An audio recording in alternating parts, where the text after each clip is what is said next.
I heard such great advice the other day.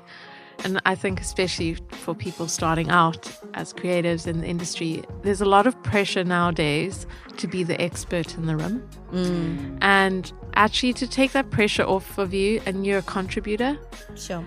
And I feel like because what you contribute is valuable. You don't have to be an expert. And yes, you might be in your field, but it's more just about taking that pressure off, because you take away the performance anxiety of, like we spoke about it earlier, like of peacocking. And like just say, like, I'm here for a reason. I'm clearly here. The meeting was made. So what am I going to add to this, and what am I going to learn? And it's okay for it to be both ways. Street, Creatives who live their art deserve to be heard. This is the philosophy behind Creative Allies, a podcast from the V&A Waterfront Artist Alliance program. For these conversations, we invite experienced creatives to share their stories as a gesture of allyship to emerging creatives, lending their support, advice, and encouragement. Hi, I'm your host, Lerato Sokulu. And I'm your other host, Carol Williams. It's so good to have you with us. So good, always. Yes. I'm starting to think we should be friends in real life. I mean, you can fill out the application form. Okay. I'm very good at filling out applications. Excellent. On this episode today, we are talking about cultivating a calm, creative mind with Sylvester Chauke and Alison Harris. I'm going to start with you, Carol. Do you think you have a calm mind in your place of work or generally in life? You know what? I think so, but it's taken a lot of time to get there. Yeah. I think probably temperament-wise, I'm less calm. Yeah. But I also try to keep a calm frame of mind and a calm presence. Yeah. Because I also think it's important when you lead a team that you don't freak out too often. So while artists might be considered more vulnerable to mental health struggles, we're actually so resilient and stronger than we imagine. Agreed. Right? What's your what situation did you discover that you are actually such a strong producer? Like everyday jokes. Well, I think so. I ran my own business for about 5 years, and I had to grow a tremendous amount of resilience in that process. Yeah. And so I don't think it was one thing. I think it was running a business through a pandemic, running a business in a very new industry at the time, running a business in something I didn't really know what I was doing. You know, I hadn't like come up in that field. I'd got my work experience in other places, not there. Yeah, so I think like resilience came through struggle. pretty much, yeah. So that's exactly what today is about. How can we turn our sensibilities and sensitivities into superpowers? To find out how the big gun's doing, we've invited brand guru Sylvester Chauke and publishing entrepreneur Alison Harris to share their strategies and advice. Sylvester, you're a best-selling author and a TED speaker, and your LI profile uses the label disruptor in brand communication. You've headed up marketing at Nando's and brands at MTV Networks Africa before starting your award-winning agency DNA Brand Architects. You've been named a CNBC All Africa Young Business Leader of the Year and one of the top 100 influential Africans. Thank you so much for joining us today. It is a treat to have you. Oh, thank you so much for having me. Absolutely amazing conversation. And I think I really look forward to engaging even more. Alison, you're co-founder and creative director of Imaginary House, an award-winning children's publisher, which recently won Best Children's Publisher in Africa at the 2025 Bologna Children's Book Fair. You've consulted extensively as an art director across the advertising and creative industries, were selected for the Red Bull Amapigo Entrepreneur Program, and have collabed with the likes of Facebook and Oculus. We're so excited to have you. Thank you. I'm excited to be here. Amazing. To kick us off, let's start with you, Sylvester. Tell us about your early days. You have a BA Honours in Marketing Communication, and straight after that, you started an agency. Take us back to firstly how you discovered that there was a degree in marketing and communications. Oh, wow. The story of how I discovered that there was this world of marketing communications is actually quite interesting. When I was 12 years old, I went to an audition for a TV commercial and I was one of the cast members. And of course, a couple of days later, I got the part. And then a few days later, I was then on set to shoot this TV commercial. And of course, I was a child, a young boy in Soweto, and I had just really been first time being exposed to this world of auditions and television. And then I realized that, oh my goodness, these people are on the set. They work and they do this every day. I asked a lot of It's just like their job. I know, it's their job. I'm like, oh, so what do you do? Oh, we do adverts. But actually, it made so much more sense for me a few weeks later when I saw the ad on television. And it was selling CNA back to school stationery. And I realized, so this is what happens, right? I'd been privy to the lead up to that and the production of the TV commercial. And now it was this 30-second ad on TV selling product, meaning that people will go by. I was hooked.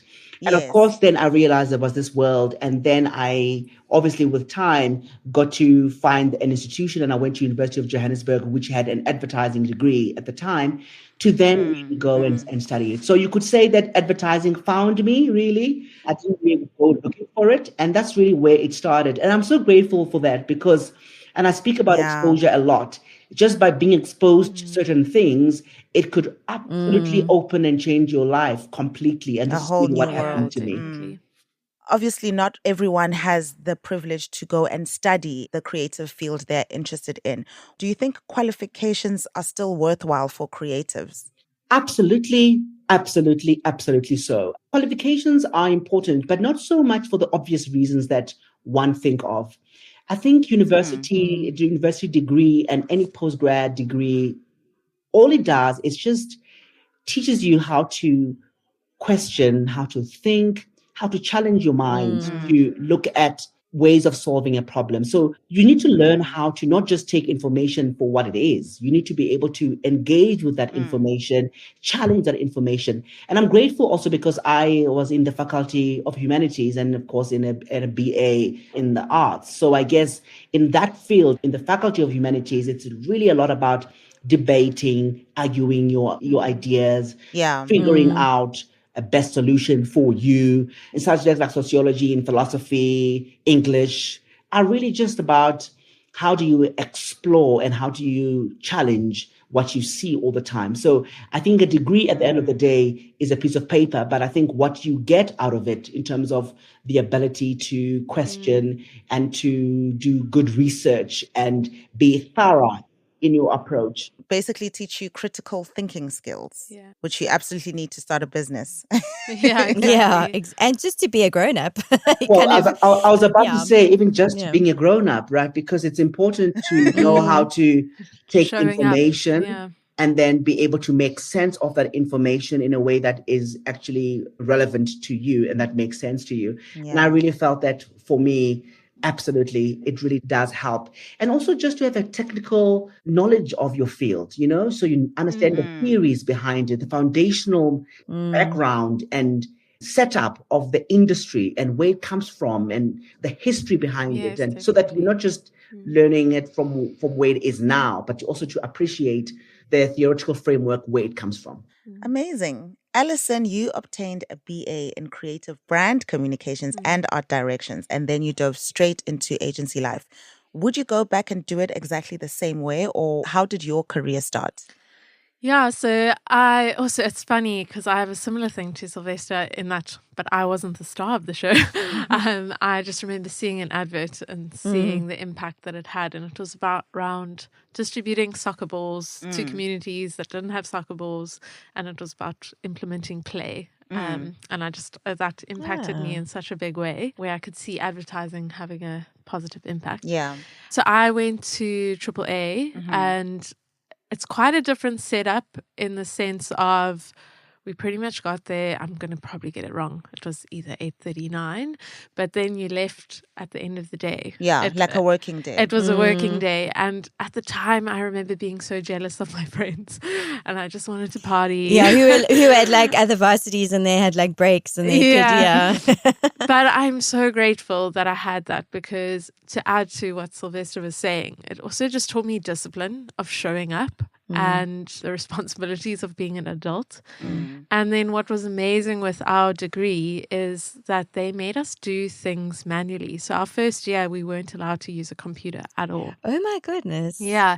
I remember us all moaning and groaning and like, oh, like, why? We've got the tools, we can use it. Yeah. But it was such a valuable thing because we got to understand where it came from. And things like kerning and leading, which is the spacing between lines and letters, we had to physically cut out a letter and place it for an ad. And that took hours and many tears.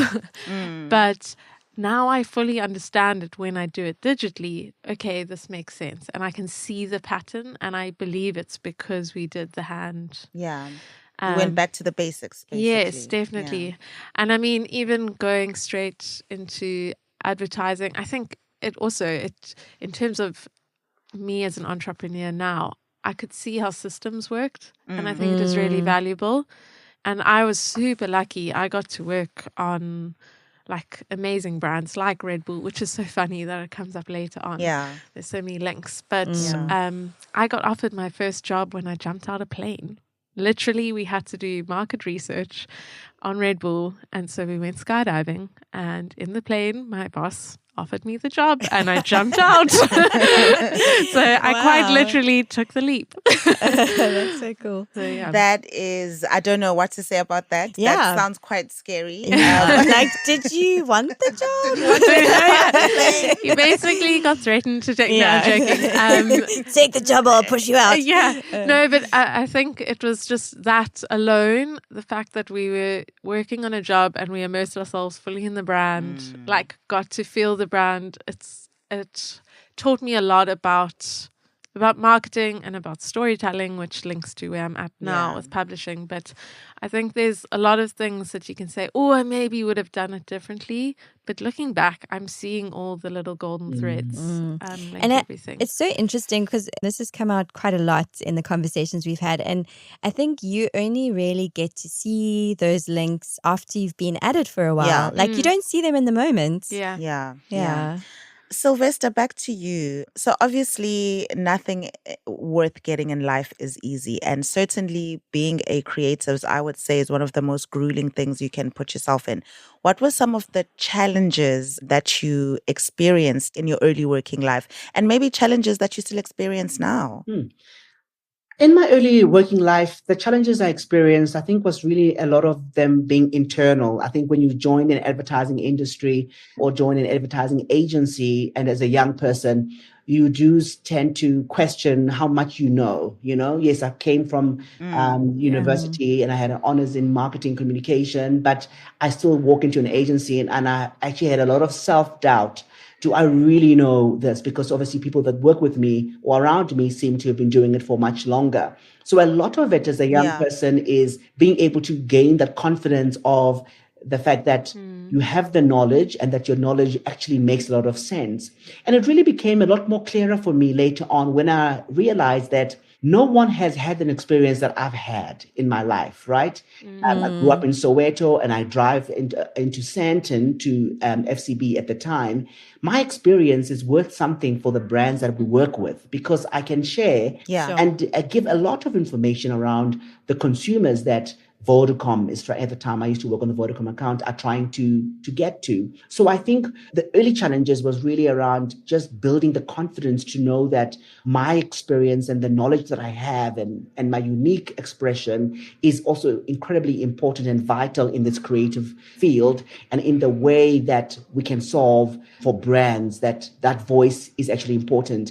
And initially, I would always doubt myself in meetings. I wouldn't necessarily always say the things that I feel like saying or want to contribute in the way that I want to contribute because I feel like maybe it might not be the best idea or it might not be the most cleverest question, you know? So the more I felt more confident about that and the more I started saying and adding my 2 cents worth, as it were, I realized that really helped to build some of the most exciting campaigns, never mind, So I realized that my voice matters and that I should always be able to kind of use it. In my earlier days, that was probably one of the biggest things that young people, young creatives tend to second guess themselves so much. And as a result, they may not fully bring themselves to the task at hand. Yeah.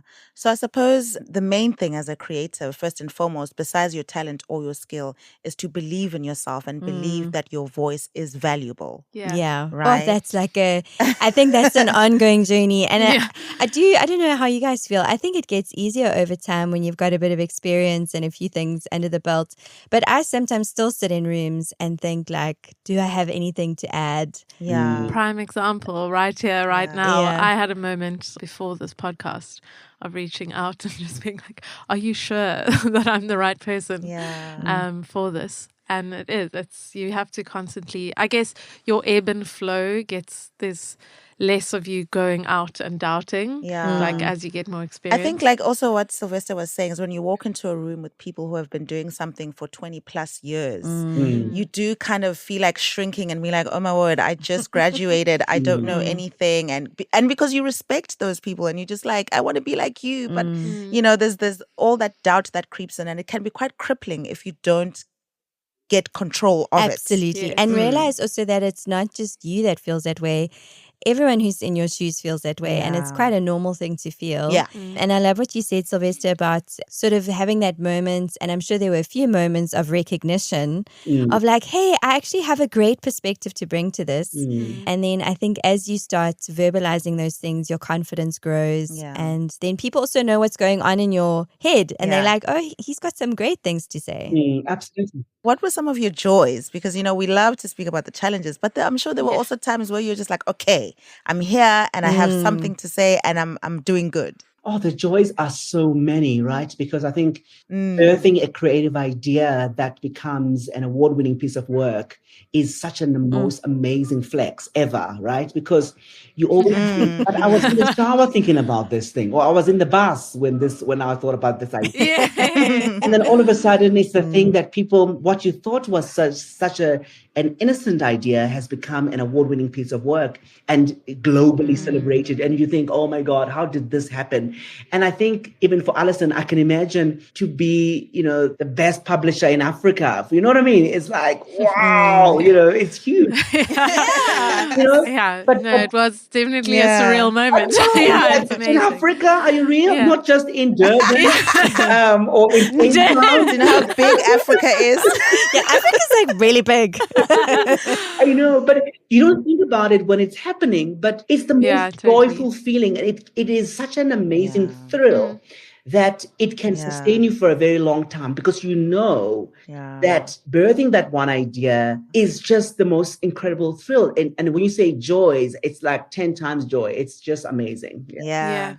It's basically like giving birth. Yeah. And then the project has 10 toes and 10 fingers, and it's, it's living outside of your mind. And I can relate to that. Alison, what were some of your challenges in your early days, and maybe did you overcome them? Yeah, I mean, so that's a hard question, actually. I think a large portion of mine is I didn't do the traditional approach. Okay. So I went into advertising. I was there for 2 years, so not long. But at the time, I was living in Woodstock, Cape Town. And at the time, I recognized a need. And I actually started Skate for Great, which is another project I ran for a while, where I realized that a lot of creatives have all the skill, but there's so much, youth don't always know that they can go into that. And it speaks to what Sylvester said in the beginning, like going to that set and seeing people on the set working, doing these different jobs. And I think I realized that in that field. And then I had at the time a bunch of kids coming to our front door begging. And we started hosting Sunday lunches with the kids. And the thing that I found so rewarding from that process is just learning from them and their knowledge and just their talent and what they could give. And then when I told them what I do as an art director, they were like, that's not a job. Like, are you joking? Like, and it goes back, it's so funny because it also links to a human truth of mine. When I chose art at school, I took it as a free period. Yeah. I was it wasn't a serious pursuit. I was like, I love art. I'm just going to do that so I can have something that's like enjoyable. Yeah. Who knew you can do what you enjoy? Like, and I Mm. think that for me, I realized with so many of these kids, like we can actually, we need to bridge that gap. And it's Yeah. still a big passion of mine. And yeah, we ran those workshops to link up the kids. But I think, yeah, like all these, the challenges, I guess, was in the advertising world. And yeah, it can be really hard. It's especially if you're not a certain type of personality. If you're an empath. If you're an empath, and I'm Yeah. not everyone in the advertising world is like that. Can I just segue a little? Empath is actually not a real thing. It comes from cartoons. I don't know where I can release this information, but Do you want to get it off your chest? because whenever, I mean, I think we are all empathetic, but the word empath is actually from a Marvel comic book. Just FYI. Okay. Books It's a are superpower. One influential. of the right. Sorry. I guess what that's the whole point also of creative allies is that unlike other industries, creatives actually don't have a hub of information where, say, you are 17 years old and you're about to go into university and someone comes to you and says, hey, you can also be an art director. Most of the time, it's something you find out, like Sylvester being on set, with you, how you find out about it. And so that's the aim of this podcast, is to share this information, because everyone has such a different journey to how they got to where they are now. I didn't even, truthfully, I studied art direction. I thought I was going to be more in film. I didn't even fully realize the difference between advertising versus film. Hectic. And like, this is insane. Like, But I think that happens so often. Yeah. Where we actually don't know what she's studying. Exactly. And I think along the way, there's definitely things that I can look back at and I'm like, oh, I would have changed this and that. But again, I'm like, it all kind of works together. And as a creative, the beautiful thing is that part of our role is to merge things that wouldn't normally be merged. And it is to birth these new ideas and new formations of things. Yeah. So I think it's so ironic that we feel like we have to have the straight trajectory in our career when our very essence is creative, which is curvy. And I like leaning that. into- Curvy creatives. Yeah. I like that. Sylvester, this is such the greatest rap sheet ever. I wonder how you feel when people tell you what you've done also. You've been a CEO since 2014. At the same time, you've been a board member of the South African State Theatre, on the Ministerial Advisory Panel for Tourism South Africa, on the Advisory Council for the World Economic Forum. And you're currently on the advisory board for the University of Johannesburg. Phew. And that's like No biggie. outside of your, business and other things. You know, how have you mastered a work-life balance, or is it still a work in progress? Yeah, how? Please tell me. With time, I think I have found a flow, or my flow, that I believe works for me, right? And in fact, I think when I think back, earlier on, it was really about trying to do as much as I can, right? So I'm running around and you might find that my work-life balance was not really great. But I think, if I'm honest, for me, I've never had a big struggle with doing things that make me happy while I do the things that I have to do for my vocation from a work perspective. But with time, I've been so much more strict with what I love and also what fuels me, what makes me the best version of myself. So I know that if, for example, I don't get to spend time on a Saturday with my friends or go to the market or something, I know for a fact I'm going to be cranky on Monday. There's a correlation between, if I don't pour to myself, I will have a difficult week the following week. So because of that, I've understood that come Friday, without fail, as much as possible, I'm going to leave the office and I'm going to go home. I'm going to chill. I'm going to watch TV. I'm going to read my book, because I feel it's important for me to be able to show up as my best if I do that. And if I don't do that, I find that I know that I have not rested enough, or I've not watched something that inspires me. I haven't laughed enough. I'm looking too much inward. But if I do look outside, I feel that really does fool me a little bit. But with age and, of course, being an entrepreneur, it's, like we said earlier, it's very difficult sometimes to feel like the 5 hours that you're spending doing nothing, they're worth something, but with time you realize that actually, it's actually so valuable. That is incredibly valuable, that you're sitting there watching a series for versus just always working. I suppose that's how you create a calm mind. You have to balance it because you can't work 24/7. Yes, we're not wired to do that. Yeah. No. And that's why there's so much factory burnout. settings are not that. Yeah. And it's even just like thinking about it as factory settings. I heard that like a couple of years ago, and I was like, that's so interesting. Is you have to treat your body like that, because otherwise your body will eventually stop working, and you're going to have to and you're going to have to take those hours off anyway. Yeah.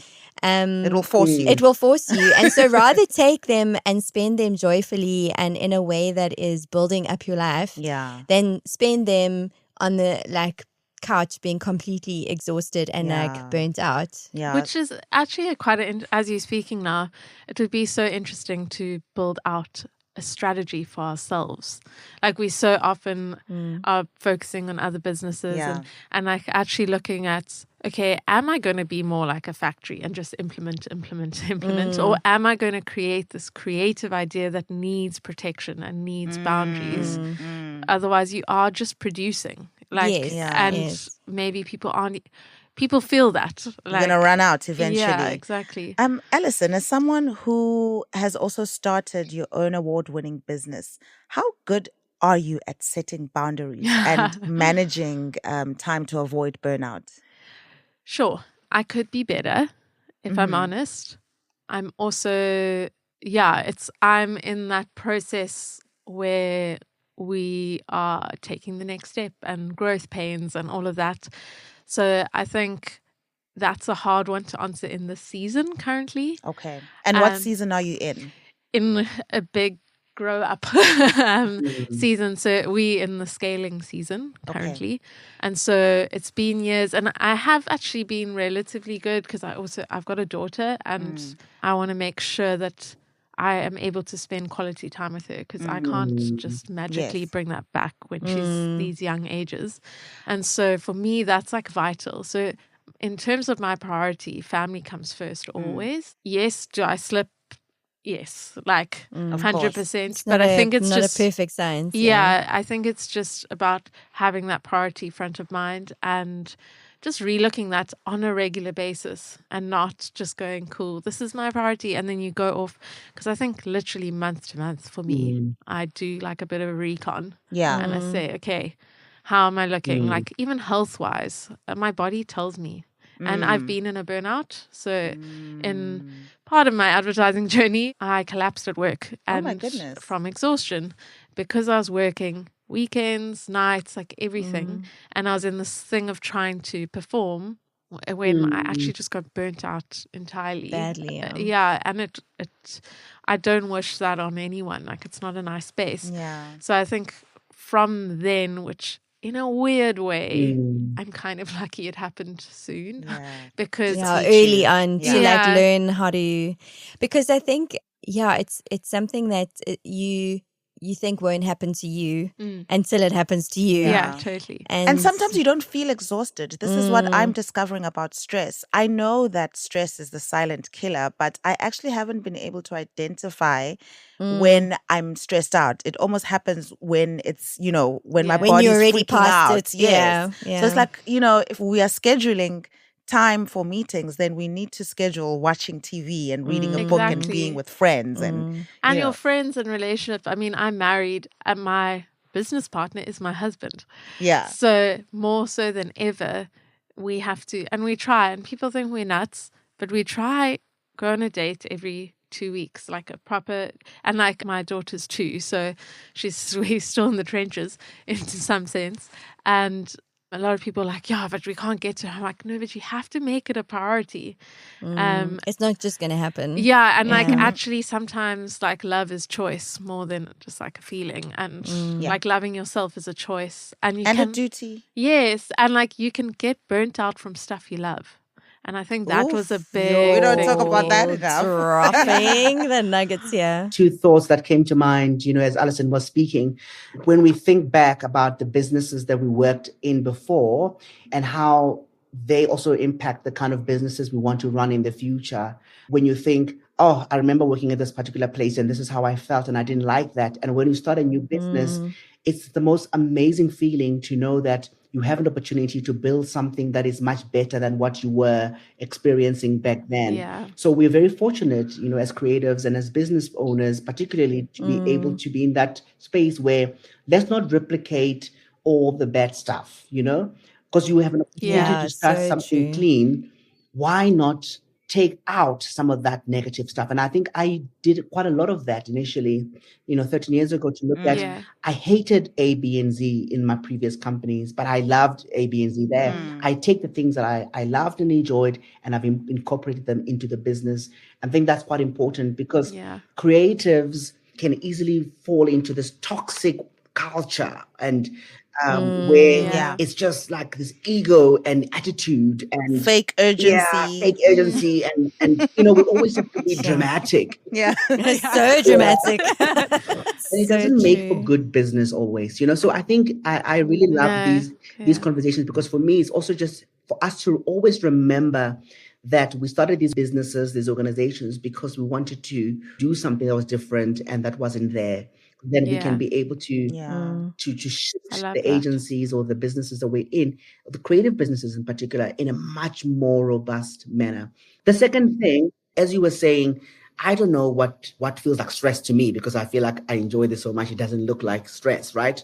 For me, specifically, I can tell you when I'm stressed, my shoulders, they tell me that I have a pain. Are they like, do they bunch up? Yeah, there's definitely, I know that no matter how much I sleep, that is going to be the issue. For me, I have nightmares. I have nightmares, like violent nightmares, where I would wake up in the middle of the night on a sweat, like what's going on, crying about something. So normally when I have nightmares, I know I'm not good. It's time to slow down. You're not okay. Quality of sleep. You think, I've slept for 8 hours and I'm still tired, Your quality of sleep. And for me, those are the things that I've noticed. And that's why, going back to the point I mentioned earlier on, I know that if I don't do certain things, that stress is going to catch me. And so I have to make the time to do that. I've got to make the time to, if I haven't slept enough in the week because I'm busy, which happens, but I've got to try to catch up. And I've got to sleep in or do something like that because you can't continue like that. I don't know how many people that have done a TED Talk. I mean, it's something I'm keen for in the future, but... Yeah.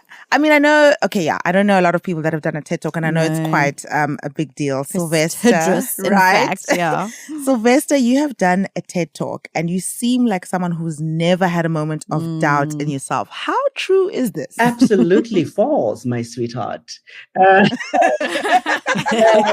Doubt. Oh my goodness. I think all of us, especially creatives, we doubt ourselves all the time. Is this idea the best? Oh no, I don't think so. How do you overcome the doubt? With time, I think I've been able to go, this is good. This is good enough. I've got to prop myself. I'll give you a good example. So I had a meeting last year with with a CEO of a big organization. And this organization, they have about, he employs about 28,000 staff members, okay? Leading up to that meeting with him, I was kind of thinking, and we're going to be talking about business, but I'm thinking I run a really small business in comparison to 26,000 people, number one, okay? So I've got this, I doubt that him and I are going to have a lot in common, right? Because I think in terms of my doubts, there's a lot more that he's doing that I will never, think of. And I remember thinking to myself, I've got to shake that off because it's not going to help me in this conversation, right? I've got to remember that I'm here for a reason. So I've got to have a little TED talk with myself, right? To say, no, sorry, the fact that this meeting, Sylvester talking to Sylvester. Exactly. I've got to prep myself. And so the way that I do it now, and it's my own trick where I always have to start off the conversation with I suppose, a declaration of sorts. So with him, I said to him, from one CEO to another, I just wanted to welcome you to the conversation.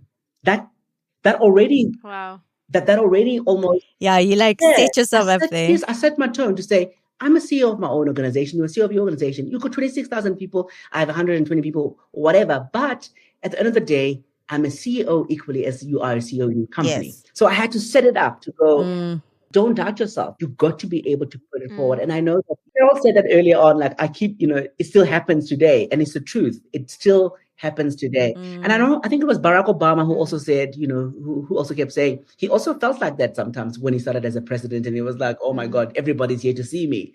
Imagine getting that job. You're just like, who let me in? Oh yeah, people voted. Okay. Exactly. So it happens, but I guess my point is it doesn't ever go away, I don't think, really. It's far too much about what we do that to be overconfident to a point where we don't ever feel that there's no doubt. I think it's really rare. Or it might be hidden and unrealistic, with this overconfidence, but it's actually it's human, and it's a beautiful thing to feel like that, I think. Yeah.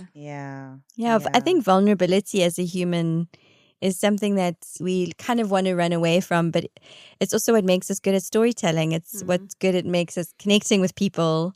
Like you can't have both. You can't be like overconfident, like you say, and never have any self-doubt and have the vulnerability that kind of makes you good at what you do. I also just want to add to that. I heard such great advice the other day. And I think especially for people starting out as creatives in the industry, there's a lot of pressure nowadays to be the expert in the room. And actually to take that pressure off of you and you're a contributor. Sure. I feel like because what you contribute is valuable. You don't have to be an expert. And yes, you might be in your field, but it's more just about taking that pressure off because you take away the performance anxiety of like, we spoke about it earlier, like of peacocking. And like, just say like, I'm here for a reason. I'm clearly here. The meeting was made. So what am I going to add to this? And what am I going to learn? And it's okay for it to be it's a both two-way ways. street. Alison, we were speaking earlier that you have a new intern and you didn't realize that as much as they are there to also assist you, you also are sort of coaching them to get to the level where they want to get to. So what have you noticed about the way younger generations navigate their mental health? I salute them. I think there's a lot more protection. Well, this is the engagement that I've had. Sometimes it's easy for me to go like, oh, they're not working as hard. But actually, they are. They're balancing. And I just have to be clear on what are your deliverables up front. I see. And kind of communicate that. Yeah, and I think it's like like a lot of creatives will understand this. Like a good brief gets you good work. And so often creatives get the blame for not meeting deliverables, but you go look back at some of those briefs and they weren't great briefs. And so I think it's just there's a little bit more accountability in the younger generation. A little bit of roles and us. Like we also need to step it up a bit. And what have you noticed, Sylvester? Because I'm sure you just said you had 120 people in your employ. And I'm sure a lot of them are coming into the industry. What have you noticed about how they navigate their mental health that would be useful for someone who's still at the beginning of their career? I think it's understanding that we all want the same thing. That we all want the same thing. So people walk into companies, people walk into DNA today, they want a good career, they want to earn a good salary, they want to have a balanced life, so we all want that. And I think the big thing is, and I think that's the beauty of entrepreneurship really for me sometimes, is that then you have to try to set up the environment to allow for those things to be so, to be truth, to be true. So how we get the best out of our team, particularly our younger teams, is for them to see themselves in the work and see what the potential is for them to be able to kind of get there.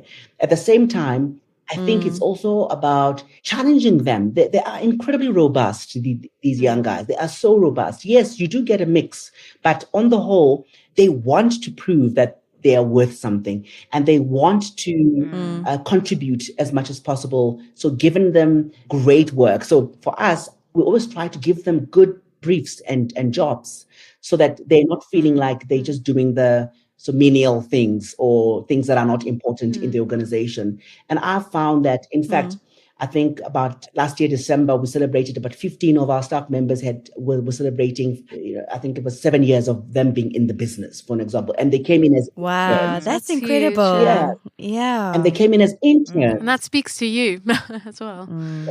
Yeah, we forget to celebrate the small wins because we always, like what you're saying about peacocking, we all want to be experts and it's a performance kind of culture Thought where it's leaders, like, I hate that you word. know, where sometimes just going into work with a happy attitude and doing what you're supposed to do is also a win. Yes, totally. And in fact, like if you consistently do that, then that's a massive win. And Yeah. then those are the people that you start to get more opportunities. You maybe start to get to do more of what you want to do. Or if you end up kind of moving like you did, Ali, and you, Sylvester, and many of our other guests, you decide that you actually want to now go and do your own thing.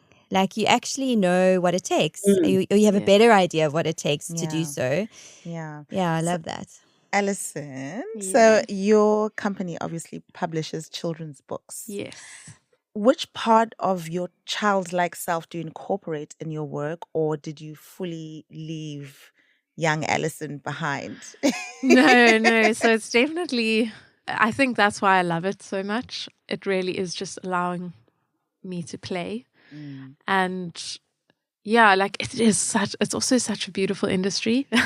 Everyone that I'm working with, they're passionate and they want to create beautiful work. And what's been really amazing is, so we're branching out of just books. We're going into audio and film and even theatre, perhaps. So Sylvester, we need a chat. So yeah, and it's just been such a beautiful thing and quite organic. So Imaginary House was actually founded by my husband originally, and he published the book and it did really well. And then he got people submitting books to him. And he was like, oh, okay, I can do this. Yeah. And at first we weren't married when that all happened. Not that you have to get married. But I was like, no, I'm not working for you. Like, I'm an independent woman, Ended up just like on the sly consulting on the creative work. Because I was like, you can't do that. You can't put that out. Like, change it. Yeah, that's ugly. Yeah. And then I just found myself really enjoying it. And I think what for me has been a beautiful thing has been to see it organically grow.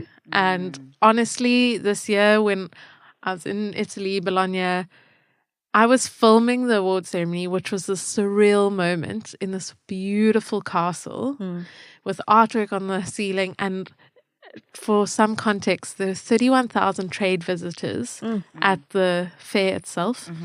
And here I am, this little like human. I was filming it, Instagram of the awards, and then they call out our name.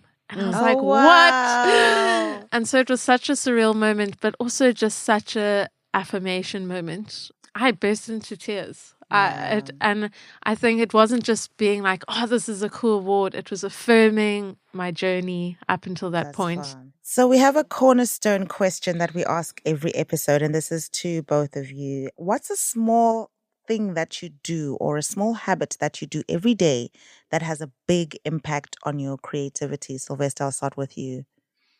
For me, I must say, sonically, it's music for me. As I wake up in the morning, my day is set by the soundtrack of the day. So I listen to, I am in music. Yeah, that's cool. I'm crazy about music, thankfully. And I get to work with a lot of brands and clients in the music space. So that also helps me a lot. I promise you, it's the one thing that if you took away out of my world, I would rather say, thank you so much. I'm not interested in being here anymore.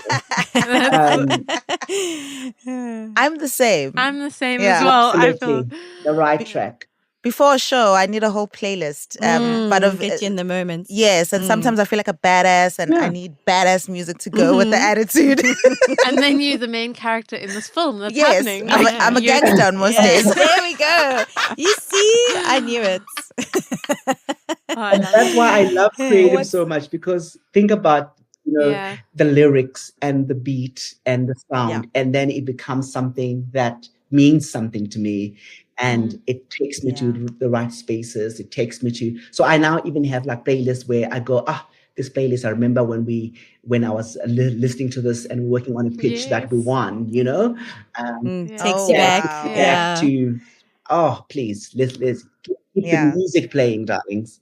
I love it. I love Alison, it. what's your small habit that makes a big impact on the daily? Yeah, so I think, truth bomb, I need to make it more of a habit.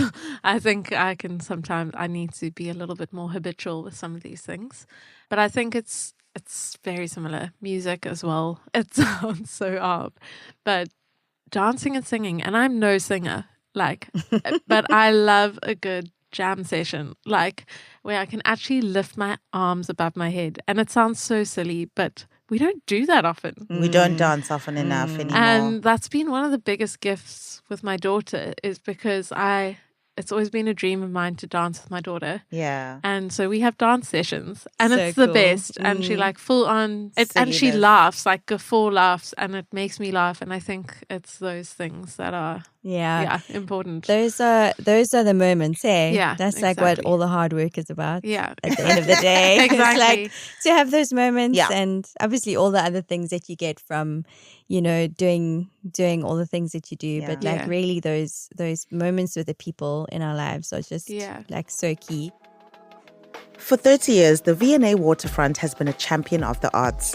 Our Immersive Artist Alliance program offers hands-on experience and skills development across various disciplines, including sculpture, videography, and music production. Exclusive networking events and creativity workshops also provide more opportunities for artists to connect, collaborate, and showcase their work. Sound like your kind of thing? Apply to join our vibrant community at the link in the show notes and join our WhatsApp community. We'd love to welcome you. So you will have heard at the end of some of our episodes that we ask you to like and subscribe. The reason that we're doing that is because we would love you to be part of our growing Creative Allies community. And by liking and subscribing, it shows that you firstly like us, which is good, right? Very good, very good. I like to be liked. I like liking other people too. There we go. And it also means that any new episodes or any new snippets will download to your phone immediately. So go on and hit that subscribe button. Like, follow, share, subscribe, everything. So every episode we have a question from our Artist Alliance community, and we're just going to do a quick fire round on this one. The question is perfection versus production. Okay, perfection versus production. What are your tips for building habits for success? Let's start with you, Ali. I love that question so much, because perfection can be a killer. Yes, perfection is a killer. So I think just blocking out creative time, blocking out time to be filled as opposed to just producing. So go to art galleries and see that as part of your work. It doesn't mean it's separate. I think it's essential. If you look at most big companies, they've got HR for a reason. And HR is there to support you as a human being. So I think blocking out that time to be filled and be inspired and going after that and ensuring you actually know, okay, I need that balance and planning for it. Amazing. Sylvester, perfection versus production. What are your tips for building habits for success? I would absolutely build on what Alison said, actually. And I would add to that by saying it's also critical that success has to be redefined by you, right? In terms of what it looks like, so that you know what you are doing things for. And I think for me, over the years, I've had moments where I was incredibly fulfilled and I was doing a lot of good work, but I didn't really make a lot of money necessarily, But I was happy and I was excited because the impact that we were having in the company, I could see the impact in people, how they're growing, how they're thriving, how they're succeeding. So perfection is tricky and is dangerous. But in terms of productivity or production, it's not just about the output of a script or a TVC or a whatever, but there's also that output where your people are more confident, your people are more are happier. Your staff retention is good. I do think that for me, just redefining that success, because sometimes what makes perfection so attractive, because we think perfection is equals to you make a lot of money, you do good work, Yeah. you win awards. But actually, it's the in-between moments that are the real moments of growth, you know? Yeah. If you So look at, good. the stuff Yeah. that isn't the award, isn't the money, That's but so it's the, valuable coming from you. Yeah. With all these awards. Yeah, that's maybe beautiful, that's why Sylvester. it's easier now, because I look at them, I think the award have not made me any richer at all. In fact, at the awards themselves, there's plenty of them here, but it's not that keeps me excited. Actually, it's the in-between stuff, seeing people grow and seeing your dreams come to life. It's amazing. Yeah. I still have a habit that sometimes when I'm the last one at the office and I have to lock the office, it's the most amazing feeling. It's a small thing, but it's like, for me, wow, what an amazing, that's productivity for me. It's not, Key master. yeah. I mean, it's like, it's a small thing. It's switching off the Yeah. lights at the office, and as the last one, and sometimes, we don't appreciate those in between moments and the challenges and all of that enough, because they are Yeah. important. Yeah. So there's a little project that we gave you as we wrap up, and the challenge was to be your own creative ally and write a letter to your younger self. What words or advice did you need to hear when you were at the beginning of your career, or what did you wish you knew? Of course, everything that is happening now was supposed to happen that way, but if you could go back to little Alison, we'll start with you. What would you have said to younger Alison? So I have written this down. It is a letter. Yes, It is. it is a letter. Yes, beautiful. Can I read it? Of Yes. course. Okay. No, you haven't memorized it, Ellie. Slacking. Of course you can read it.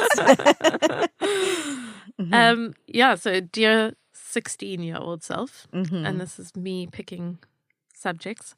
Picking art for the free period wasn't indulgent. It was your first step into a career you'd love. It was the first step in choosing something that filled you. When grade 8 streaming felt like a punch to the gut, remember that tests measured only unfamiliarity, not intelligence. Use that fire, but don't lose the joy in creating. You'll meet people along the way who teach you things that you never thought they would. Keep that lesson close. We're all doing our best with what we know. Ideas aren't lone bulbs. They're constellations born from conversations, daydreams, and unexpected encounters.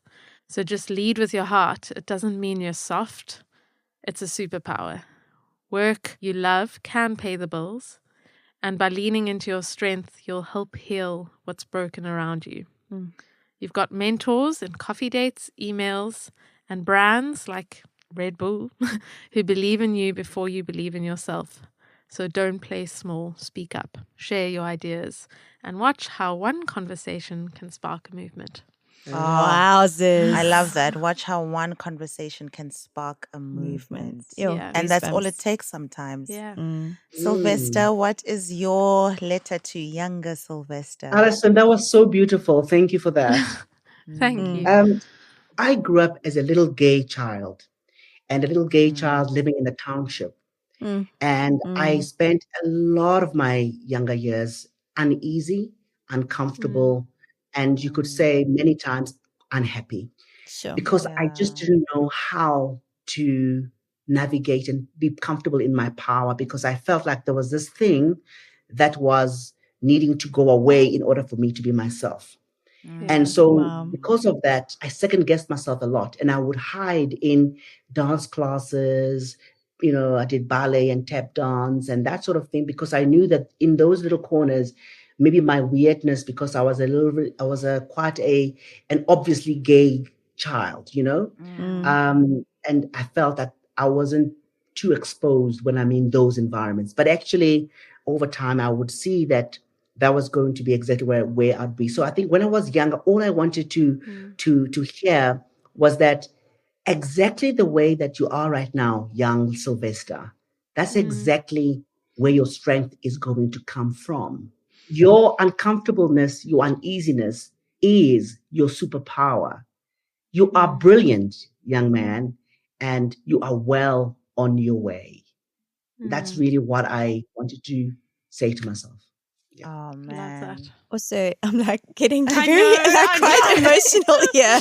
No, this part of the podcast, I every always time. close my eyes because Yeah. these are, words that we all need to hear in our Mm. respective journeys. They might not be the same, but we certainly, as creatives, understand what that weirdness, how when you're younger, you think it's something you need to shush Yeah. or quiet down and Or get under control. Like some kind of, if I could just Exactly. like stop doing that. Or if I could just Exactly. stop being this way. Yeah. So thank you so much, both of you, Alison and Sylvester, for sharing your, first of all, time, because time is such a valuable thing. Thank you Yeah. for coming on this platform to share to our listeners about your journey. I think you've encapsulated what Creative Allies is about. I cannot thank you enough. Thank you. Thank you. It was so great. I want to chat more. If you enjoyed this episode of Creative Allies, be sure to listen to the rest of the series. We speak with more incredible guests about their career experiences and challenges and give you valuable and practical advice to help shape your own. Whether it's getting financing, forging your brand identity, or figuring out how to work with AI, we've got the answers for you. Please hit that subscribe button wherever you're listening to this. It helps us to keep doing what we're doing. Which we want to do, right?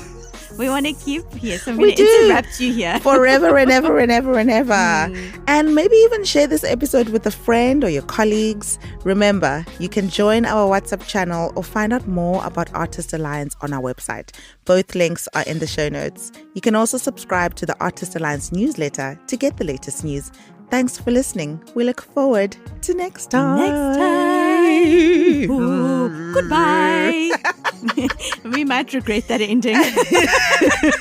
Now me. Never. That was the perfect pitch. Okay, bye. Bye. The V&A Waterfront Artist Alliance program created this series in partnership with Two Stories. Podcast production by Carol Williams, with audio editing and engineering by Rebecca Van Sale and script writing by Linda Scarborough. The music for the series is composed by Jude Brown, and episodes are recorded at Sonic Nursery Sound Studios in Cape Town.